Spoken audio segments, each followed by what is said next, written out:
Kalian mau sholat, mau sujud sampai dari kalian hancur, mau puasa sampai badan kalian kurus tinggal tulang, mau haji 9.000 kali, mau sodako sampai harta kalian habis. Tapi kalau kalian benci kepada para habaib, benci kepada anak cucu Rasulullah, di akhirat Allah kumpulkan menjadi orang-orang Yahudi. Itu janji Rasulullah SAW. Jangan berikan ruang, jangan berikan kesempatan, jangan berikan mimbar, jangan berikan panggung kepada orang yang suka ngadu domba habaib dan ulama. Setuju? Setuju? Kalau mereka punya panggung, bubarin. Penggunaan DNA, tes DNA di dalam urusan nasab itu harus betul-betul hati-hati dan sirriyah, rahasia, bukan untuk diungkap ke publik. Kenapa? Walidzalika, karena itu kata beliau, labudda an tuqaddama an-nusus wal qawaid asy-syariah 'alal basmah wirasiyah. Wajib mengedepankan nas dan kaidah-kaidah syariat daripada tes DNA. Jadi kalau ada menurut nas, menurut catatan udah jelas, nggak usah bicara DNA lagi, udah jelas saudara. Bahkan saya dengar tadi dari Kiai Ali Badri, katanya family tree-nya sendiri mengatakan kalau hasil ini bertentangan dengan catatan, ikutilah catatan keluarga Anda. Itu ada ternyata tadi saya dengar dari beliau katanya. Yang ketiga, ini penting nih, yang lagi rame, la yajuzu syar'an al-i'timad al-basmal wirathiyah fi nafyi nasab. Tidak boleh secara syariat ya berpatokan kepada basmah wirathiyah tes DNA untuk menafikan nasab, nggak boleh, haram secara syariat. Yang keempat, saya singkat, la yajuz istikhdam al-basmal wirathiyah biqasdi ta'aqqud min sihhatil ansab tsabita syar'an. Nggak boleh pakai tes DNA untuk takut, hanya memastikan doang. Takut memastikan min sihhatil ansab tsabita syar'an. Nah, untuk memastikan nasab yang sabitah secara syariat nggak boleh, secara syariat nggak boleh. Jadi nasab udah sabit secara syariat, diakui oleh para nasabah, diakui oleh ulama-ulama, haram. Sekedar untuk memastikan saja haram, nggak boleh. Bahkan ini rekomendasi, wa yajibu 'alal jihad al-mukhtassah man'uhu, ya, wajib bagi jihad mukhtassah seperti pemerintah untuk melarang, keluarin undang-undang larang, wa fardul uqubat, untuk ngasih hukuman bagi siapa? Bagi mereka yang ngutak-ngatik nasab dengan tes DNA. Ini rekomendasi forum fikih dunia. Kemudian beliau menyebutkan kapan saja boleh dipakai itu tes DNA untuk nasab. Ini ada beberapa surah diantaranya. Ya, contohnya kalau ada orang seperti orang lukoto, ada lakit ketemu di tengah jalan, nggak tahu anak siapa, itu boleh. Atau anak ketukar di rumah sakit karena langsung ke bapak, boleh. Tapi di luar itu nasab-nasab jauh nggak boleh. Sudah terlihat kepanikan mereka, ya, suruh bubarin, menghasut untuk membubarkan majelis-majelis ilmu, majelis yang membahas tentang nasab yang sebenarnya bisa ditelisik. Dan juga Anda pasti ingat sekali dengan perkataan dari yang bersangkutan tadi bahwa semua tes DNA itu bisa dilakukan untuk mengecek bahwa keturunan Nabi atau tidak. Bahkan yang terbaru, ya, ada satu Habib yang mengharamkan tes DNA. Ini ngalor ngidul dan semakin tidak jelas. Ini membuktikan bahwa ternyata ini ngefek sekali bahwa tesis tersebut benar-benar bisa menggoncangkan, ya, kehadiran mereka ini, ya. Plus juga ya, sudah nggak ilmiah lagi. Yang maunya ilmiah ternyata mereka sekarang menggunakan narasi-narasi untuk bentrok, mengadu domba, membubarkan dan lain sebagainya. Istimewa, ya.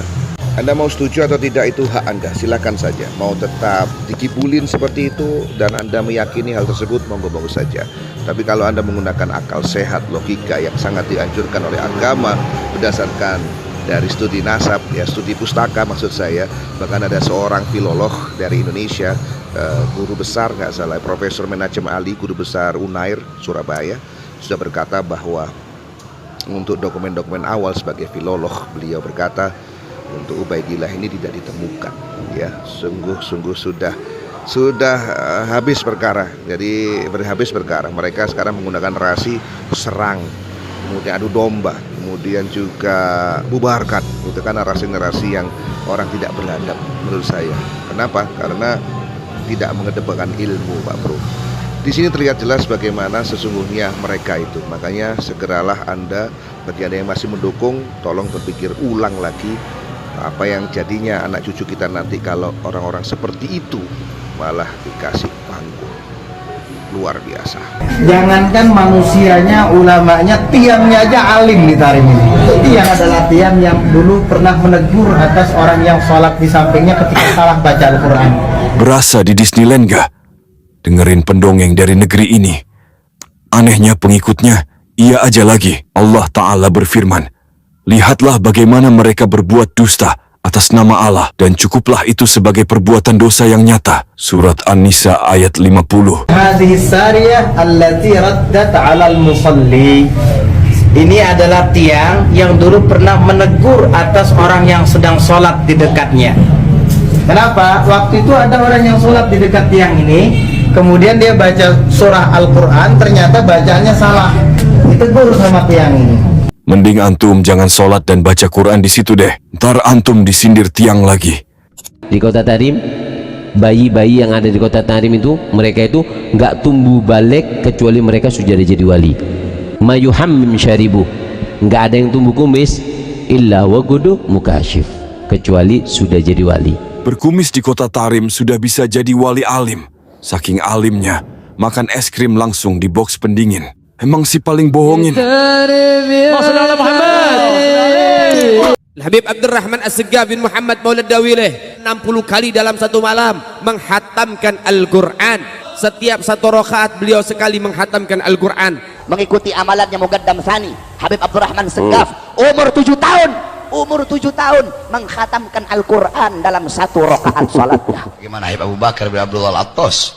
Habib Abu Bakar bin Abdullah Al-Attas satu kali duduk baca Yasin 90.000 kali. Habib Muhammad Maulad Dawileh mengatakan, wahai anak-anakku, aku kepingin tahu sudah nyampe mana kamu itu. Coba ayo, coba terbang satu-satu. Disuruh terbang satu-satu. Terbang satu-satu. Bagus. Tinggal yang paling kecil kalau nggak salah Habib Abdurrahman Segaf. Dari Abdurrahman, terbang. Dal marhaba. Takut anu bang. Terbang ditembus sampai atap rumahnya ditembus, jebol dus ditembus, kemudian turun. Siapa Tuhanmu? Ia jawab, Habibi Abdullah Ba'alwi. Siapapun orangnya, mau Ustadz Abdul Somad, mau Gus Bahar, siapapun kiai-kiai pribumi yang melihat ini dan membenarkan ini, saya anggap gila. Tak Purbo, mugi Kiai Nurihya tidak didatangi rombongan Habib, karena kejadian Kiai Haji Dr. Setio Al-Falah Gedongan Baki Sukoharjo didatangi rombongan Habib, lalu didoakan dimintai mahar 10 juta. Dikasih Kiai Setio sadar setelah mereka sudah pergi dari rumahnya. Berarti kegendam itu Pak Purbo, kena gendam itu. Saya sementara nggak menerima Habib datang ke rumah saya. Kena gendam itu berarti baru sadar gitu. Waduh, ya itulah, ada gendam. Nah, ini belajar dari Kiai Nur Rahmat Asmawi Jepara, masalah pergendaman itu, masalah ilmu hipnotis, hipnoterapi. Kiai kok iso kena gendam itu piye to nggih? Tak Purbo, iso kena gendam kiai piye? Kiai Haji Dr. Setio Al-Falah Gedongan nih. Wah, iso ya dokter kena gendam itu piye? Ya mungkin di dalam batin alam bawah sadarnya itu sudah terbangun sugesti. Oh, cucu Nabi. Lebih baik duit 10 juta dikasihkan ke fakir miskin, dua apalah ya Isa, ya Allah, innalillahi wa inna ilaihi rajiun. Pak Kiai Setio sadar setelah mereka sudah pergi dari rumahnya. Iya toh Ki. Tak Purbo, hati-hati. Baik kiai-kiai semua hati-hati. Nggih. Kalau cuma 100.000 nggak apa-apa. Ya 200, 1 juta itu apa-apa. Ini 10 juta itu boleh duit angel ya. Ini duit angel ya. Serahkan kepada yang berhak menerimanya lah ya, Abi. Asnafus Samaniyah itu. Jai, Habib Ali As-Sakron sekarang ini lagi ngapain Mbak Yainur? Berada di alam penantian. Ya. As-Sakron itu artinya adalah mabuk kepayang dengan Allah. As-Sakron. As-Sakron, nama-nama As-Sakron, As-Segaf, Al-Habsyi itu adalah nama-nama marga berdasarkan mujahadah. Berdasarkan tirakat yang kuat. Akhirnya mendapatkan gelar As-Sakron itu ya mungkin kalau bahasa sekarang ya melancholia. Melancholia. Dan duriannya ya sama itu. Heran, tidak hanya Habib Muhammad Farid Al-Mutahhar saja. Coba lihat semuanya itu sama. Polanya sama, pemikirannya sama. Halunya. Nggih, mohon maaf sekali lagi maafkan saya. Cak Murbo. Sudah nyata Kiai, kenapa Mbak Alawi yang alim-alim pada diam dengan ulah saudara mereka yang mulut sampah seperti Bahar Sumet, siapa dengan kawan, karena yang alim pun nyata membelokkan sejarah Nusantara, palsukan makam dan lain-lain. Itulah sifat Dajjal Kiai. Nggih. Dajjal itu memiliki karomah kayak mukjizah ya. Makam-makam tua itu yang mati-mati itu digali lagi, dibangun lagi oleh Petanesia melalui Habib Hani As-Saqqaf, suruhan dari seorang wali dari jangan tahu sendiri. Jelas kan? Beliau ngaku sendiri. Kalau dulu bukan Habib Hani As-Saqqaf tapi Al-Habib Sahibul Farazi Al-Azmat Khan, profesor, doktor. Sekarang beliau saya cari. Mau ngumpet kemana? Ayo, dosa jariah akan kamu tanggung, panjenengan tanggung. Wahai akhinal karim, Habib Sahibul Farazi Azmat Khan. Sahibul Farazi apa Farazi, mbah saya nggak ngerti. Ayo bersamalah dengan kami. Taubatlah saat ini. Mumpung belum datang ajal nanti. Ayo, tobatlah. Benahi lagi, kembalikan lagi makam-makam itu ke aslinya. Makam Nusantara kiai-kiai yang punya. Duriah wali kita. Jangan dihabibkan semua. Azmat Khan itu nggak diakui. Menjadi Ba'alawi. Ora usah dadi magang Habib. Kalau jenengan Duriah Basunan Giri, berarti jenengan bukan Habib, tapi Syarif. Gitu loh. Gitu. Nggih. Pak Harmohot, tanggapan Yai, Gus Kausar Ploso and Gus Reza Lirboyo yang bela Habib Gedabrus nih. Gus Kausar itu, mohonlah, ayo ketemu dengan saya. Jangan sampai jenengan malah joget-joget Yafin dengan mereka. Ayo diskusi, ngaji bersama. Gus Kausar Ploso, tirulah duriahnya Mbah Hamim Dazuli saja. Gusmi itu paling tegas sama Habib itu. Gusmi itu tegas sama Habib. Gus Tuba ya lumayan lah ya. Tapi Gus Tuba tolong saya ingatkan ya jangan terlalu angkuh lah. Ya. Gus-gus itu jangan terlalu angkuh, jangan terlalu. Jangan biasa-biasa saja lah. Ya namanya karakter orang kan beda-beda. Kadang-kadang itu ada orang yang kelihatannya sopan tapi justru hatinya tidak sopan, itu ya ada. Tapi ya ayo podo-podo, saya zamannya wis podo-podo. Saya itu kadang-kadang kalau pulang kerja itu anak-anak itu kerudung saya, kaos kaki, sepatu saya itu diculik. Jangan berlebihan nak, jangan begitu. Tak celok dewi. Kono aduh saya kono, saya bilang gitu. Nggih, kereta cepat. Assalamualaikum Kiai Nur. Itu bagus Imam Ibrahim mewancanakan debat sesi kedua di Kesultanan Banten. Bagaimana respon Kiai mengenai wacana ini? Apakah itu murni atau settingan seperti yang dulu? Terima kasih dan sehat selalu nggih. Itu bagus. Imam Ibrahim menghubungi saya pada debat yang pertama, tapi saya menolaknya karena saya ada dinas kerja dan tidak ada izin cuti dari pimpinan, jadi jauh, karena juga jauh, saya nggak bisa mengikuti. Kalau misalkan toh ada debat kedua, ya diselenggarakan dengan cara yang sama dan sesingkat-singkatnya, tidak harus ketemuan raga, tapi bisa melalui udara. Saya bisa diundang dan bisa mengikutinya, insya Allah. Sebenarnya itu bukan tujuan kita. Karena apa? Tujuan kita itu ke Robito Alawiyah. Lalu untuk apa saya bertengkar dengan Kesultanan Kanoman, Kasepuan, ya, Kaci Rebonan dengan Kesultanan Banten? Gunanya untuk saudara sendiri. Apa ada mandat, ya, surat kuasa dari Robito Alawiyah? Enggak ada. Yang saya tantang itu langsung Robito Alawiyah. Jadi saudara sendiri nggak perlu saya berdebat dengan mereka. Sudah 3 tahun lebih, bahkan prosesnya itu 20 tahun yang lalu, nggak ada yang bisa menemukan. Mentoknya abad 9 itu akhir. Nggak ada, putus-putus. Kita sudah menggelorakan untuk tes DNA saja mereka ketakutan. Jadi itu bagus Imam Ibrahim itu nggak bisa netral. Kalau beliau netral, saya oke-oke saja. Beliau nggak netral. sebagai wasit itu harusnya netral, tidak berpihak sana sini, adil di tengah. Nah itu baru saya mau mengikuti. Nanti dijebak, di framing nanti itu. Seakan-akan pendukung Kiai Mahyudin Utsman ini gerombolan, ya, pembenci dan lain sebagainya. Nanti di framing al-kaburi dan lain sebagainya. Padahal nggak kabur, nggak ada kata-kata kabur. Acaranya berbarengan pada waktu di debat Banten itu dengan yang diselenggarakan oleh Romo Yai Raden Syarif Rahmat. Pak Hadi Prayitno, PKI Yaman menggalang kekuatan. Nah, PKI Yaman dulu satu-satunya partai sosialis, ya, komunis ya ada di Yaman Selatan. Pak Kusni Tamrin, ayahnya Habib Ali Al-Jufri, yang kalau ngomong manis itu ya, dekat dengan Syekh Said Ramadan Al-Buti, ya. Itu bapaknya itu pimpinan partai komunis. Husain Zeta, bahwa klan Ba'alawi itu hanya manusia biasa, buktinya telah tersebar, bahkan mayoritas mereka hanya pendusta, tapi masih sok seperti manusia agung, betapa tidak tahu malu dan tidak tahu diri mereka.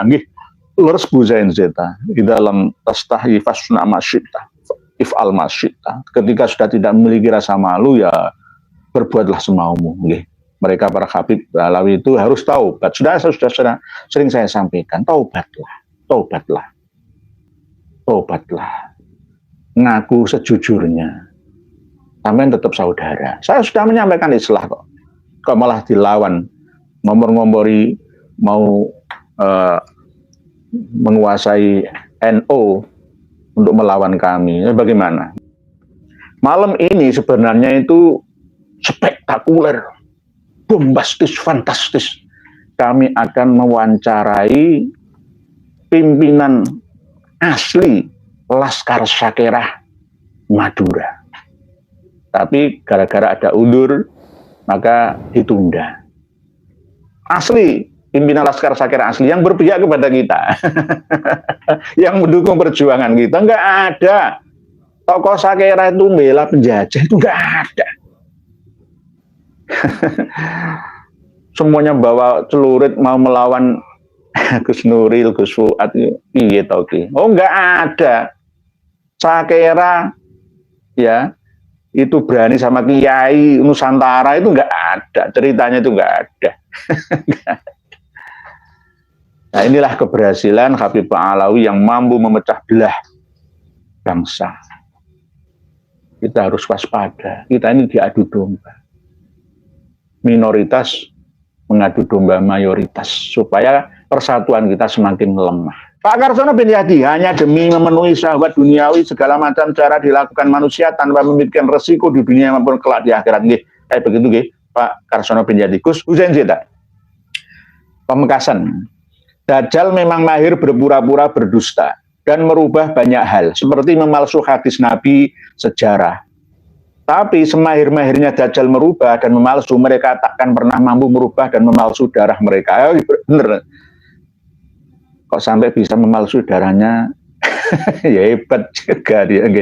Gak bisa. Darah mereka itu bukan darah Rasul. Kalau bahasa-bahasa kasarnya itu ya nutfah, yang bukan nubuah. Ya nutfah apa? Ya tadi itu yang saya terangkan tadi nih. Nutfah kadzabiyah atau dajjaliyah. Nggak bisa memalsu darah, itu nggak bisa ditipu. Kita ini sudah percaya golongan darah seseorang ada O, ada B, terus nanti diteruskan kembali dalam bahasan yang khusus DNA.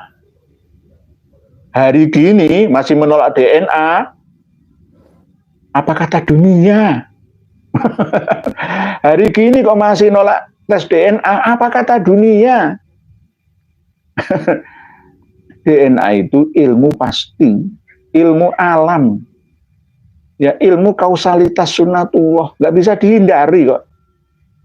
Sudah ada pemetaannya, ahlinya. Jadi kalau idza wusidal amru ila wari ahli ya fantadiris sa'ah. Kalau bukan ahlinya mengotak-atik DNA, hancur sudah. Lah, itu nggih Bu Zain Zeta. Kita harus berpandangan dan berwawasan luas. Tidak boleh sempit dalam hal ilmu dan teknologi, perkembangan informasi. Jadi tidak bisa nggih Bu Senzeta memalsu darah mereka, merubah atau memalsu darah mereka. Darah asli mereka itu ada, asli. Kemarin dari marga Ali Al-Hadi ya, sudah kita bongkar bersama. Pak Garuda Sakti, Syekh Abdul Qadir Jailani adalah rajanya para wali, bukan Fakihil Muqaddam. Menurut mereka, di dalam Al-Burqa Al-Musiqah, Filibasil Khirqah Al-Aniqah, begitu juga di dalam Al-Ghuror, begitu juga dalam Al-Masyra'urawi, disebutkan bahwa tidak ada wali di dunia ini yang bisa menyamai Muhammad bin Ali Al-Fakihil Muqaddam. Yang bisa menyamai itu cuma sahabat Nabi atau sekelas Uwais Al-Qarni. Jadi begitu. Pak Raiden Gama, assalamualaikum Pak Kiai. Kajian-kajian kita manuskrip kayaknya sangat ampuh sekali Kiai. Karena kalau tes DNA dikira hanya akal-akalan orang Barat. Semacam kemarin Pak Kiai meluruskan Ustadz Romli, tetap kita selang-seling Pak Raiden Gama. Nanti saya itu dituduh kitab-kitab saya itu lakbanan. Iya lakbanan, dong manuskrip enggak lakbanan bagaimana? Manuskrip itu kan ya salinan. Ini manuskrip Al-Burqah Al-Musiqah. Yang di file PDF saya ya warna, ini karena saya print hitam putih. Ini membaca ini kalau enggak ahli. Saya kadang-kadang dinyak, enggak tahu monggo mau coba iki guys. Angel maca. Ini manuskrip Al-Burqah Al-Musiqah Filibasil Khirqah Al-Aniqah. Ya sulit Mang. Tetap kita buktikan semuanya nggih. Jadi 3 data referensi, terus data fakta kelakuan mereka dan DNA. Kita kejar 3-tiganya, nggak akan bisa mengelak. Baru-baru ini Habib Rizik Syihab mau bela diri, nggak bisa, nggak sombong saya, nggak bisa. Pak Pamungkas Pramana, Pak Kiai, apakah kitab Al-Burqah itu isinya yang tentang hikayat mengutip dari Jauharus Syafaf? Bagaimana dengan kitab Al-Ghuror? Nah, ini mulai. Pak Pamungkas Pramana ini memancing adrenalin saya. Buka-buka data. Sebenarnya Al-Jauharus Syafaf yang katanya ditulis pada tahun 820 menurut Gus Rumel Abbas itu ya, Al-Ahdal. Gus Rumel Abbas itu Al-Ahdal. 820 Hijriah, yang pengarangnya wafat tahun 855 Hijriah. Abdurrahman bin Muhammad Al-Khatib itu bukan Ba'alawi. Tetapi kitab karangannya ini saya yakin tidak murni karangan Abdurrahman bin Muhammad Al-Khatib. Nggak percaya saya. Nah, ini loh. Al-Jauharus Syafaf ini. Nggak percaya kalau karangan beliau. Karena apa? Saya kok nggak percaya. Tokoh yang bernama Abdurrahman bin Muhammad Al-Khatib ini tidak terkenal dalam dunia ilmu sejarah dan ilmu nasab. Nggak ada catatannya. Simpang siur. Antara Abdurrahman yang mana? Abdurrahman itu banyak jenisnya. Terus Abdurrahman bin Muhammad Al-Khatib ini katanya memiliki guru yang bernama Abdurrahman As-Saggaf bin Muhammad Maulad Dawilah bin Ali Maulad Darok bin Alwi Al-Ghuyur bin Muhammad Al-Fakihil Muqaddam bin Ali bin Muhammad Sohib Mirbad bin Ali Kholik Kisam bin Alwi Asani bin Muhammad bin Alwi Al-Awal bin Ubaidillah katanya bin Ahmad Al-Abah An-Nafat. Katanya seperti itu. Nah, ini tidak sinkron. Walaupun Habib Abdurrahman As-Saggaf ini umurnya panjang. Tahun 735 lahirnya, meninggalnya 819. Bisa muasir dengan Syekh Abdurrahman bin Muhammad Al-Khatib. Benar. Tetapi saya tidak percaya 100% ini karya dari Syekh Abdurrahman bin Muhammad Al-Khatib. Karena sampai sekarang ini Al-Jauharus Syafaf fi Manaqib Sadatil Asyraf belum pernah dicetak menjadi sebuah kitab. Belum ada yang berani menyalin baik dari internal atau eksternal Ba'alawi. Karena apa? Ya tidak ilmiah. Berisi cerita-cerita khurafah dan banyak sekali cerita-cerita yang khusus menjunjung tinggi sosok biografi dari Habib Abdurrahman As-Segaf. Mbahnya Habib Ali bin Abu Bakar As-Sakron yang mengarang kitab Al-Burqah, Al-Musiqah, Fi Libasil Khirqah, Al-Aniqah. Mbahnya. Lah, berarti kan nggak masuk akal ini. Coba, Ali bin Abu Bakar itu kan cucunya Abdurrahman, ya kan? Cucunya Abdurrahman As-Segaf. Oh, katanya Al-Khatib ini gurunya adalah Abdurrahman As-Segaf. Lah, Abdurrahman As-Segaf ini mbahnya Ali bin Abu Bakar. Lah, kok bisa Ali muasir dengan Abdurrahman bin Muhammad Al-Khatib? Kan nggak bisa. Abdurrahman As-Segaf memiliki anak bernama Abu Bakar As-Sakron. Abu Bakar memiliki anak yang bernama Ali. Lah, Ali inilah wafatnya tahun 895 Hijriyah. Lah, Al-Khatib wafat 855. Kalau Al-Khatib dengan Abdurrahman As-Segaf berjumpa dalam satu masa, wajar. Tetapi terus Ali bin Abu Bakar As-Sakron semasa dengan Al-Khatib kan kurang wajar. Kalau ditarik ke atas itu sampai 5 generasi perbedaannya. Ya, coba Abdurrahman bin Muhammad Al-Khatib pengarang Al-Jawharus Syafaf itu berguru kepada Abdurrahman As-Segaf yang menjadi bapaknya Ali, menjadi mbahnya Ali bin Abu Bakar As-Sakron pengarang Al-Burqah itu. Kan nggak masuk akal. Jadi bisa kami simpulkan bahwa Al-Jawharus Syafaf ini adalah sebenarnya karya dari Habib Abdurrahman As-Segaf. Habib Abdurrahman As-Segaf sendiri. Karena memang perjuangan keluarga As-Segaf, Abdurrahman ingin mendompleng silsilahnya sampai ke Syarif Al-Ahdal. Sama seperti yang dicantumkan oleh Imam Bahuddin Al-Janadi dalam As-Suluknya. Nah, Al-Janadi sendiri dalam As-Suluk juga salah dalam verifikasi keturunan dari Bani Ahdal.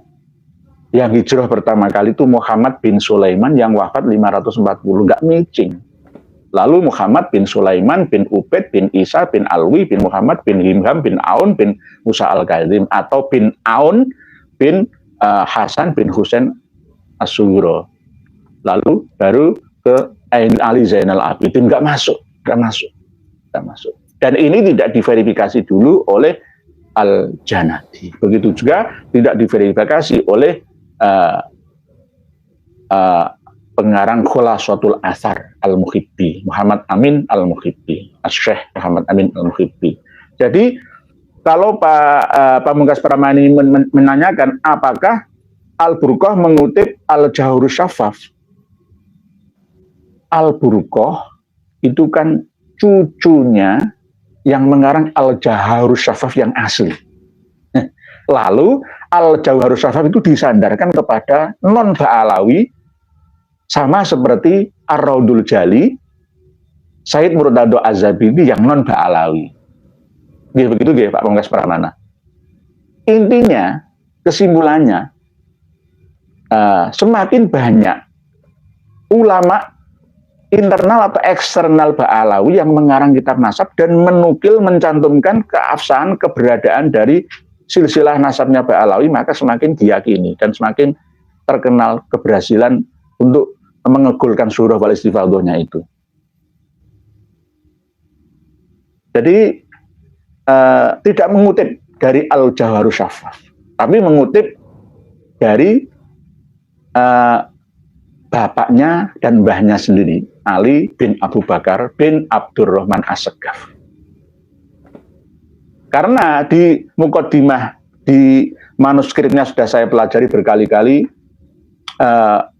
Habib Ali bin Abu Bakar As-Sakron As-Segaf itu selalu menukil apa yang ada di dalam As-Suluk, Tarikh Al-Janadi dan kitab At-Talkhis Al-Iwaji. Tidak menyebutkan Abdurrahman Al-Khatib, tidak menyebutkan itu. dan sering juga mengulang-ulang terus itu dari As-Suluk atau dari Tarikhil Janadi, tidak sampai menyantumkan tulisannya itu berasal dari Abdurrahman Al-Khatib, tidak. Nah, Al-Burqah Al-Musiqah itu sendiri kan ya minim referensi. Dari mana? Dari mana? Ya maksimal ya ke As-Suluk itu. Jadi minim referensi. Di mukadimahnya sudah saya baca, manuskripnya sudah saya baca. Jadi tidak berasal dari Al-Jawharus Syafafnya Asy-Syaikh Abdurrahman bin Muhammad Al-Khatib.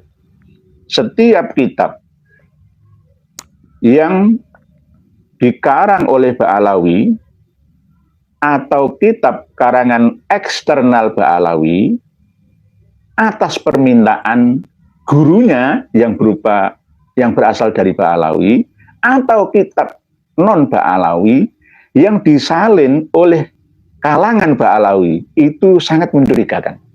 Jangan titeni, pasti mencurigakan. Kelihatannya benar dan wajar, tapi kalau dilihat didalami, pasti ikut cara kacir isinya. Pokoknya bisa dijamin. Contoh, ya, di dalam Tabaqatul Khawas, Ali Khalid Hisam wafat 729. Eksternal ya, eksternal nih.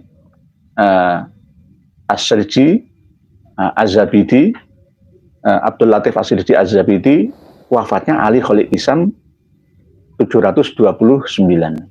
Di As-Suluk 724. Kenapa tiba-tiba di internal Ba'alawi 529? 529. Ada lagi 522 di Syamsul Dhairah itu. Amburadul. Bani Basri, Bani Jadid, Ingkirat habis keturunannya pada abad ke-6. Rata-rata kan 6. Loh, abad ke-6 berarti kan tahun 500-an. Itu abad 6. Lawang Syarif Abdul Jadid itu wafat di Mekah itu tahun 620 ya. Berarti kan abad 7. Abad 7. Terus Salim bin Basri wafat tahun 604. Ya abad 7. Tapi di tulisan sejarah internal versi mereka itu abad ke-6.